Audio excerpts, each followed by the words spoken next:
I'm Laura Chandler, the host of the Sacred Stream Radio podcast, and I'm here with Isa Gucciardi, the founding director of the Foundation of the Sacred Stream, and we are here to talk about her new book, The New Return to the Great Mother, Birth, Initiation, and the Sacred Feminine. Welcome, Isa. I'm so glad you're here today. Thank you. It's fun to talk about your book. Thank you. I appreciate you being willing to do that. Always willing to do that.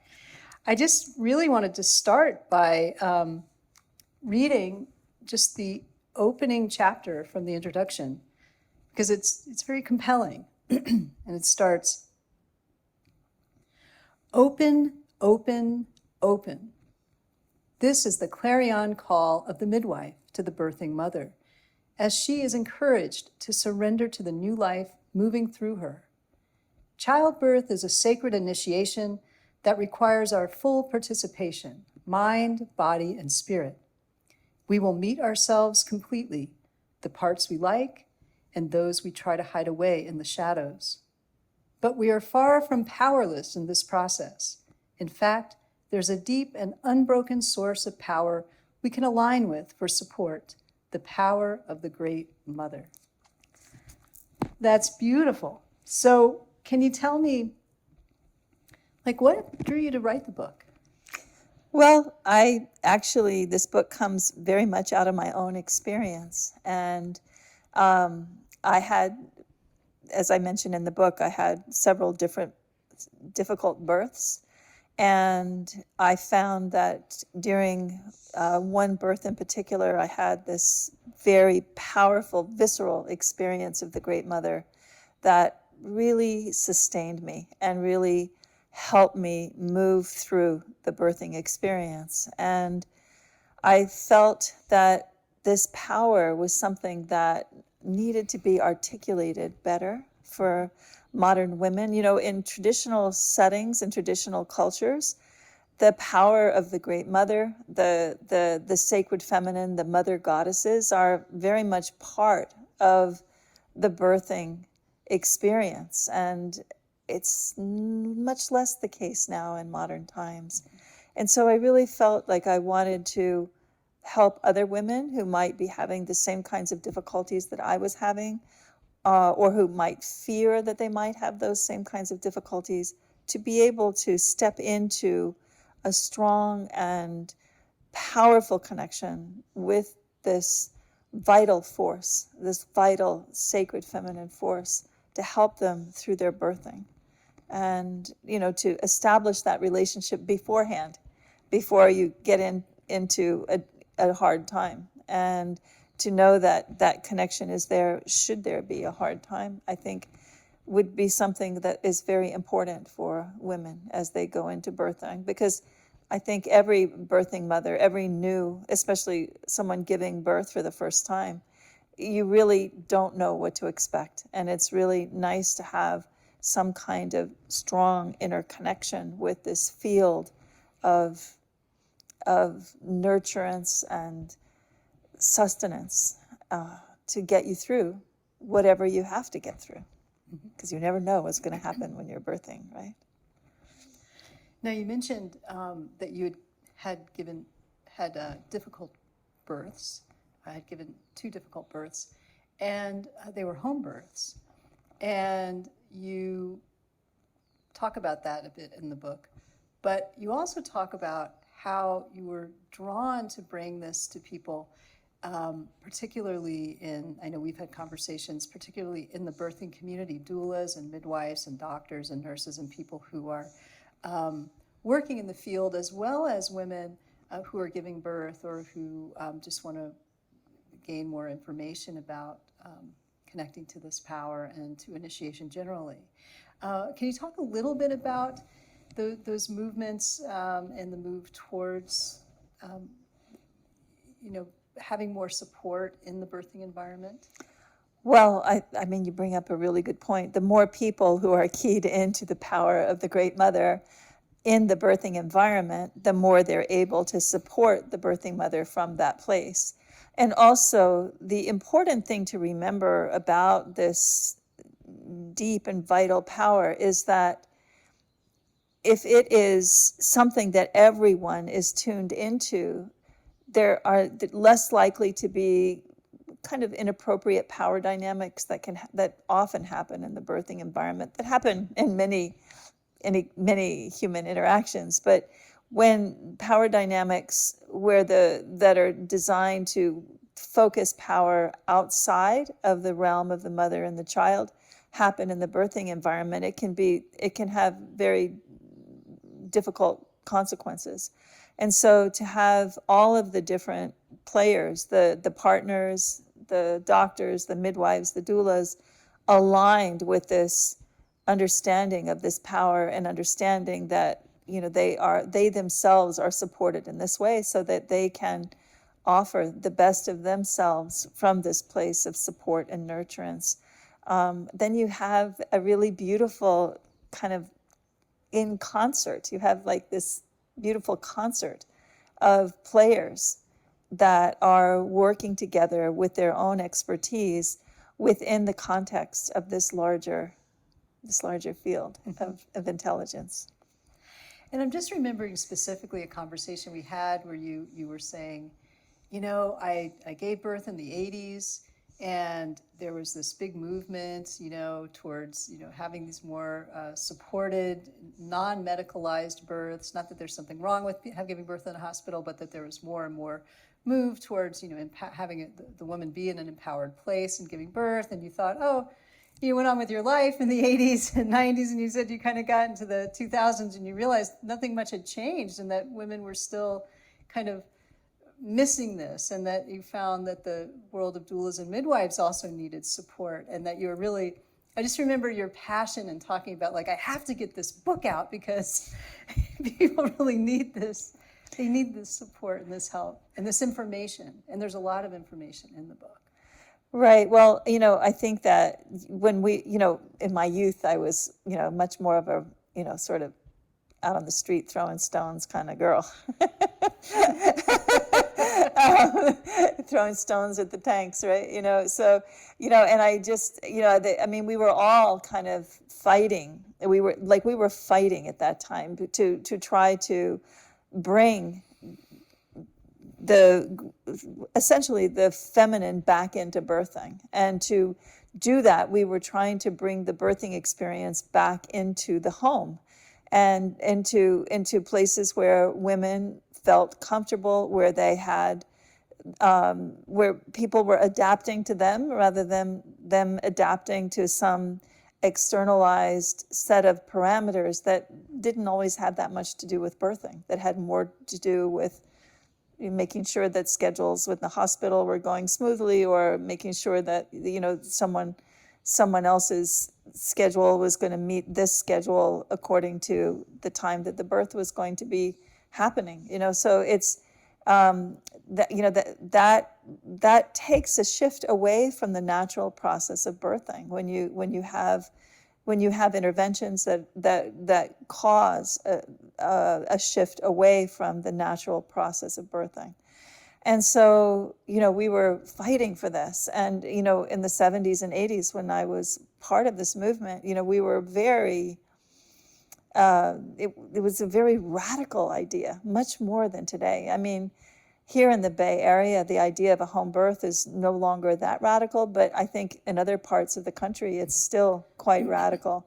And at that time, it was very, very radical. And, you know, we were, you know, as I say, we were kind of like, you know, fighting, you know, like, we need to have this, we need to bring this, we need to do this radical thing. And I thought that we had kind of, you know, we had fought hard, and we had created this possibility for women to have the kind of birthing choices that they want, including a home birth. You know, they may want to be in a hospital, but they may want to be at home as well. So I really thought that had gotten taken care of. And as you say, you know, I mean, once you've given birth and, you know, your children have gotten to school age, and you know, for me, I waited for my children to go back to go to school before I went back to work. And I had that luxury. I was very lucky to be able to be home with my children when they were young. And I also made a point of creating my working life around their school schedule so that I could always be with them. And so my life was lucky in that way, But then I started realizing among my students and my clients that they had not really been able to take advantage of what I thought were the strides that we had made. And and then I also realized in my older wisdom that, throwing rocks at tanks doesn't really work. And that might have been part of the problem, right? And so I realized that actually the battle lines needed to be drawn inward. They needed to be moved. We're not out here fighting the system. We are internally cultivating another type of power that we can hold on to no matter what is going on in the external system, whether we're having an emergency C-section, whether we're having a home birth with a birthing tub, whatever we're doing, we still have that same consistent connection with the Great Mother. And that is the place to hold power. That is the place to make the stand, not out on the street, shaking your fist at a system that is not listening. Right. Right. So. Well, that's really, really an excellent point. And what I found in the book is that there is no, you show no preference for, home birth or hospital birth. You're really, really about what's best for the mother and what she wants and what feels safest and most comfortable for her and what feels most empowering. So for some people, it might be a birth in a hospital because you feel safer or for whatever reasons. Or for other people, it might be that you want a home birth because you want to be at home and surrounded by your friends and family or whatever it is. And so it's really emphasized in the book, as you said, that it's the personal choice of the mother and partner, if there's a partner, what they feel most comfortable with.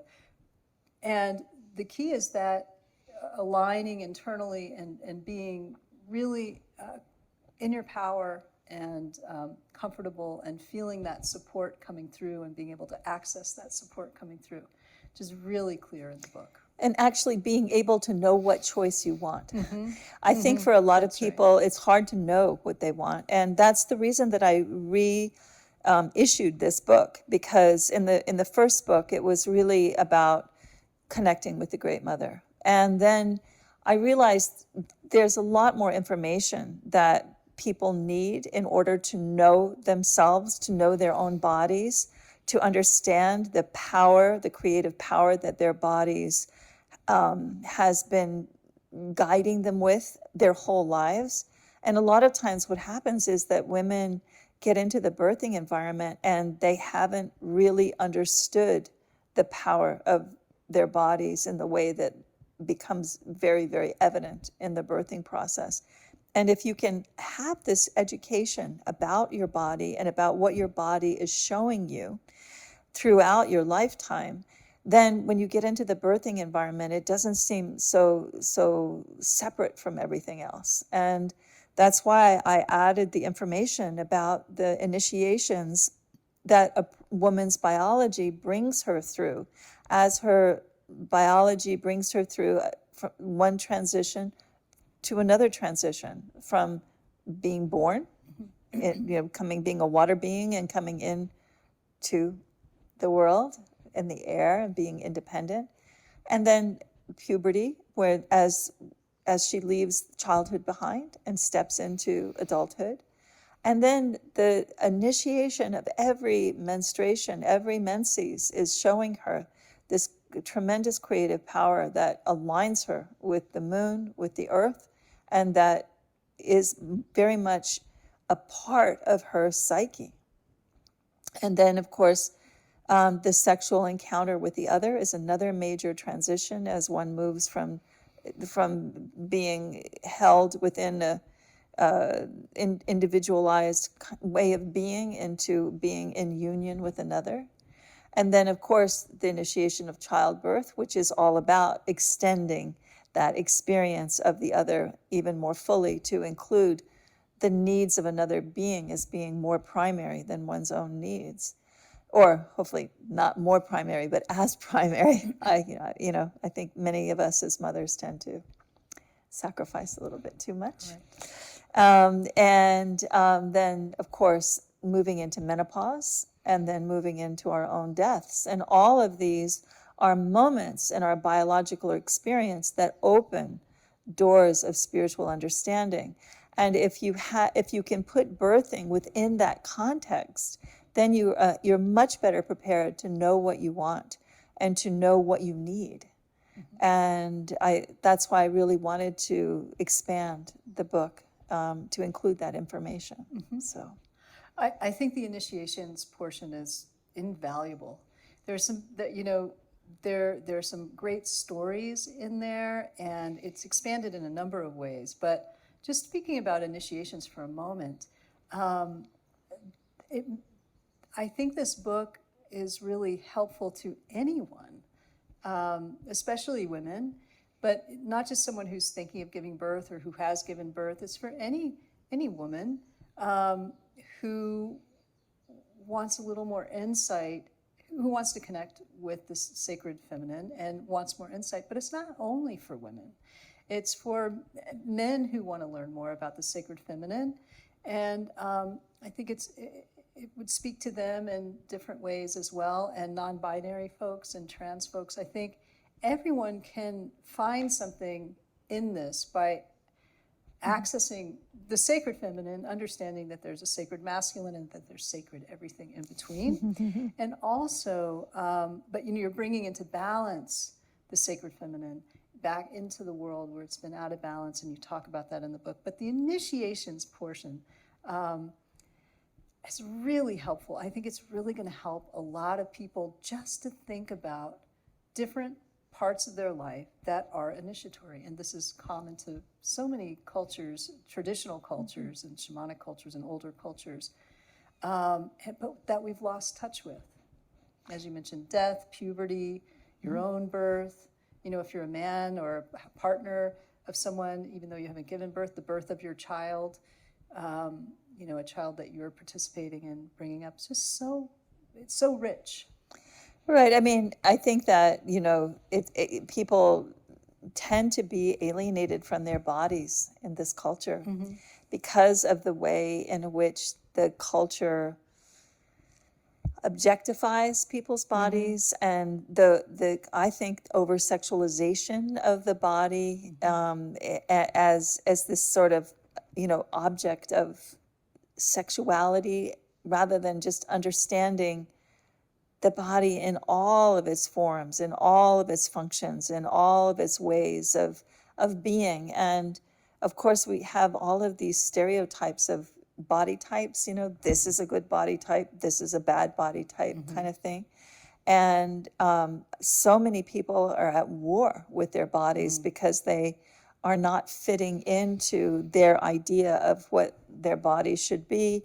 And the way that they're thinking about how their body should be is a function of cultural messaging that can be skewed. And so people really, the last thing they think about is their body being as a teacher. Often people are thinking of their body as something that they have to either get away from or change or something that they don't really understand or are not connected to. And if you get into that situation, if you've had that relationship to your body, when you step into the birthing environment, you're going to have some difficulties. Right. It would be unusual not to, right? Right. And in the initiations portion, you offer some exercises that are really simple to do and really helpful to do. And there again, anyone can do them. Right. Anyone can do them in relation to their own this time in their lives. So I thought that was helpful. Yes, I think it's really important to emphasize that inclusive quality, even though we're focusing, on birth. This is, everyone has the possibility to mother something, right? If you've never given birth, you may be tending a garden, you may be writing a book, you may be, nurturing a nonprofit, you may be, taking care of someone who is dear to you, who needs your help. There's all these ways in which we can express the power of the Great Mother in our everyday lives, and to learn how to align with her more fully so that we can be better caretakers and caregivers, and so that we understand that caregiving and caretaking is a powerful statement of nurturance, of support, and that it is something that is valuable beyond measure, and which is not always the way that people think about caretaking and caregiving in this culture. And I think we need to return the respect for one's capacity to nurture and to love and to offer sustenance to any kind of a creative project, any kind of a person, one's own ideas, one's own body. There are many different ways of expressing and being with the power of the Great Mother. And we happen to just be focusing primarily on, not primarily, but, there is an emphasis on birth here, but there are many, many other ways of aligning and expressing that alignment. And that comes across in the book. It really comes across in the book. I want to talk just a moment about about you.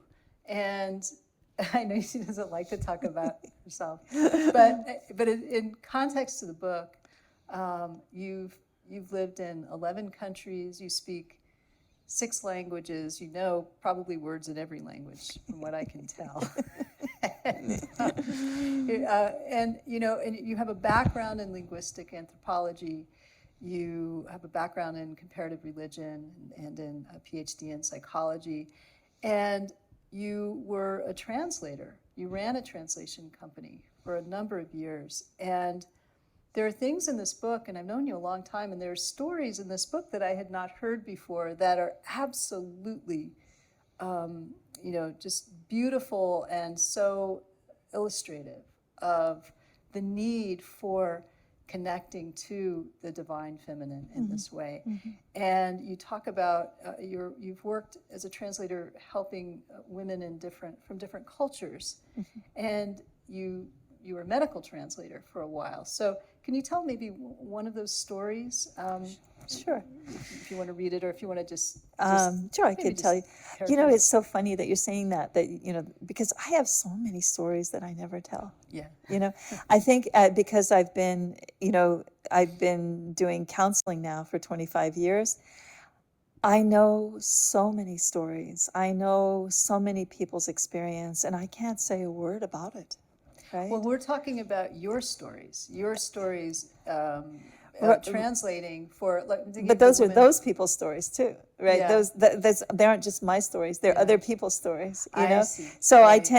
I tend to hold with great respect other people's experience, and so I don't like to. Even though in this book we are bringing forward many, many, many people's experience, it's with their permission and with their with great appreciation.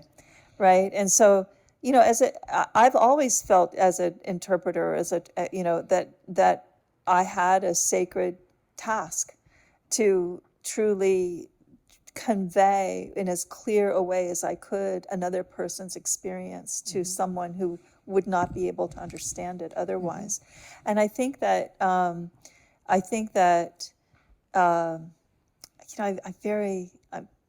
I feel a very powerful vow to that, right? So I think because I'm so focused there, the stories that emerge out of that process don't actually feel like mine, because as an interpreter, you are really, I'm sorry, I'm getting a little afield here. Sorry. You start talking to me about interpreting, but as an interpreter, you you really are just trying to be a conduit, a proper conduit. And the stories that I tell in this book, they're actually stories where I stepped out of that role. You know, there was, Yes. and I'm very aware of Can that. I tell you the story that I'm thinking of? Sure, I know the one, the Moroccan woman. The singing. The singing, oh, the one. Haitian women, yeah. No, I was going to have you tell it, unless you... Oh, well, you can tell it. No, it's your story. Well, it's not my story. It's partially your story. Yeah, it's partially my story. So this is, so I worked for, sorry, but there was a little bit of a divergence there. Okay. So I worked for many years, well, several years, in a poverty law clinic on the East Coast. And I was hired as a paralegal. But as soon as they found out I spoke Spanish and French, I never left the court and I never left the hospital, because they had such, especially, you know, that was in the 70s, and it was radical for an American to speak another language. And the whole industry of interpreting and translating had really not been any type of focus here in the States. And so there was this huge influx of Haitian and, you know, and people from the Dominican Republic and these other Spanish-speaking cultures in the Caribbean. And then also there was this large community of North Africans in this community. So I spent all of my time interpreting. And the problem was that in all of the cultures that I was in, sorry, I'm getting involved with language again. In all of the cultures that I was interpreting, there was the main culture, which was either French or Spanish, but then there was also the Creole. And so I was always trying to keep up, you know, and this particular story, I was not sure what was totally being said, because as she got further into her labor, the Creole became dominant, and which is kind of a combination. It's a combination of different languages, and so there was some French in it, so I was able to get some of it. But she had these friends that had come with her to help her, and the hospital had said, no, you know, you're not allowed to have these people in here, in the birthing, you know, you're going to be here by yourself, you know, and, you know, she started getting very upset, and, you know, I was doing that. This is where I kind of stepped out of my, you know, I kind of betraying my vow, right? But I felt like it was really important, you know, and the shift changed, and this nurse, who was a little bit more open than the one who had been before, came in. I could see that she was like, oh boy, this is gonna be intense. And I said, well, look, you know, could you go try to get permission? You know, this would be really helpful for her to have her friends here, would make a huge difference. And she kept saying, I need the songs. And I kept thinking, I'm translating this wrong, because there was the word and I was translating it, but I didn't know what she meant. And I said, she needs the songs. And the nurse is looking at me like, yeah, what? And I said, can we just try to get these other women in to help her just for a little bit, even just for a minute? And so she went and she got permission. And it was really interesting, because I remember going out into the waiting room, and they knew I was coming. They all just, like, I didn't even get to them, and they stood up and they were like, ready you know, go. they were like, you know, I'm like, okay, here we are. And they were all humming, and they came into the room humming.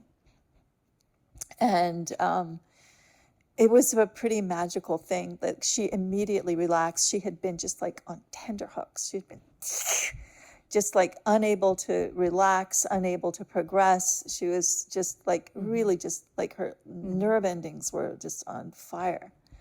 And when they came in with the songs, I realized, yeah, I had been translating correctly. There were songs, right? And so she started humming with them, and she started, her cervix started opening, and pretty soon we had a baby, right? And amazing. it's a pretty amazing. And she said, you know, I think it's just so stunning, you know, that she needed the songs. Yeah. But these are the songs that were sung at her birth. Yes. and at the birth of Yeah. her ancestors. Yeah, I know. It's really amazing. You know, there was this really tall, thin woman who educated me, who schooled me, and said, this was their connection. And you know, of course, anyone who has lived outside of their own culture knows that you lose so much. I mean, you gain so much when you come into a new culture, but you lose so much. Yeah. And having these kinds of connections that bring you across these important transitions of your life is something that is very supportive for people. And Well, I think it's wonderful to be able to provide that for her. Sorry, more than that, because I would imagine that not only, is it supportive, I can only imagine that coming from her culture into our culture, where you get in this sterile, room with a bunch of men, mostly in the 70s, nurses, maybe women, but, male doctors, poking and prodding you, how just so different from the culture she came from, where it was probably, you're surrounded by the mothers and the sisters, the women who are helping you bring this child. It would just be absolutely very foreign. Yeah. So Very, very what a fortunate thing that you were there. Yeah. And there are quite a few stories like that, and other stories that are just poignant, and I think just really interesting and helpful to women. To read. There's a lot of stories of birthing women connecting with the Great Mother. And there's stories of the initial connection and then the way in which they worked with her during birth. Right. And so these are the initiatory stories. And then you get into where some of your students who are therapists and doulas and midwives, who are sharing their stories of connecting their clients to the Great Mother, and then they tell the story. Their clients tell the story of their birth. So it's really inspiring. I hope it's inspiring. It's my hope that it's a simple book, right? And so I hope that it's easy to read.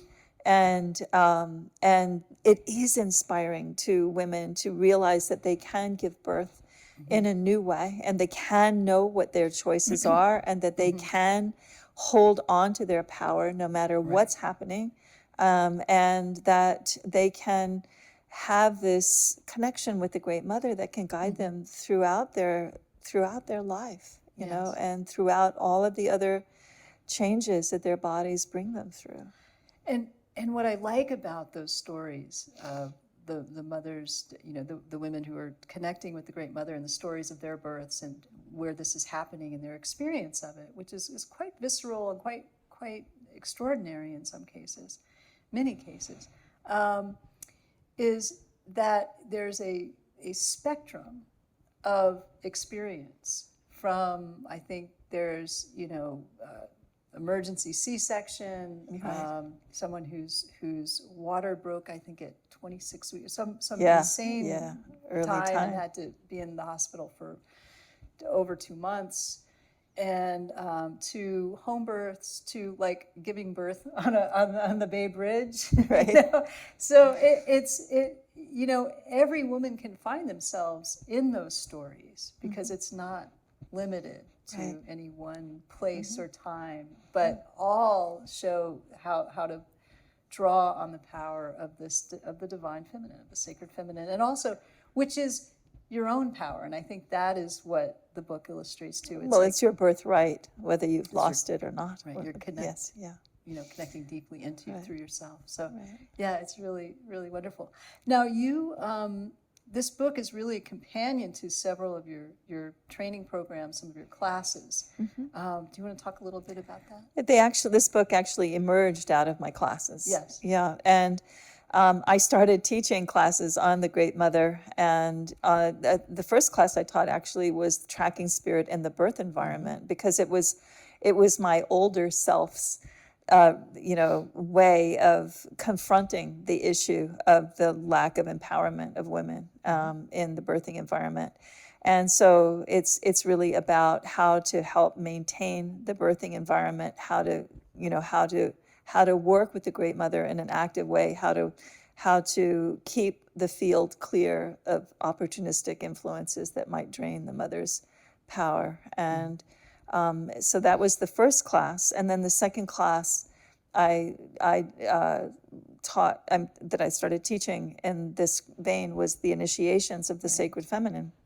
And that's where we really expand on the writing that we have here on initiation and really help women repattern initiations that they may not have completed in as helpful a way as possible. Because one of the problems with initiation is if you have a incomplete initiation, let's say you have an experience of puberty where your mother says, "Oh my God, you've got the curse," and you're like, "Oh my God, I've got the curse," So then you've got this like clenched feeling around having your period every month, and so then when you would go into the sexual encounter with the other with this kind of clenched feeling, and then that didn't turn out so well, and then you get pregnant and you give birth, and now that you're even more clenched than you ever were, right? So it's really important to be able to repattern those initiations, and that's what we do in that class. And then of course on the website we have all of the different meditations that are designed to help birthing mothers and their partners prepare for birth. So we have a whole world here, to try to help bring consciousness into the birthing experience and into our everyday experience as women, so that we are more empowered and the whole world is therefore more empowered because we raise our children in a different way. I'm glad you brought up the incomplete initiations, because that's something you go into in the book. And you really, and the exercises that are offered in the book are really about being able to go back and understand if there were any initiations where you got stuck, where you were not able to complete them, so that you can then complete them or correct that, so that, because as I think you say, if one is not, if you're stuck at one, or if you haven't completed one, it really affects your future initiations on into menopause and even death. So it's especially death. Yes, that's a whole other podcast episode, which would be fun to do. It'd be interesting. Yeah. There's really. It's the new return to the great mother, birth, initiation, and the sacred feminine. It's a little book that packs a lot into it. It's funny, as we're talking, I'm realizing we are covering so many bases, and it is a small book, but there's so much in it. There's a lot, right? In it. Well, that's kind of typical of you. Pack a punch. So great to have you on today to talk to you about the book. Thank you. And we will do it again soon. All right. Well, thank you so much. You bet.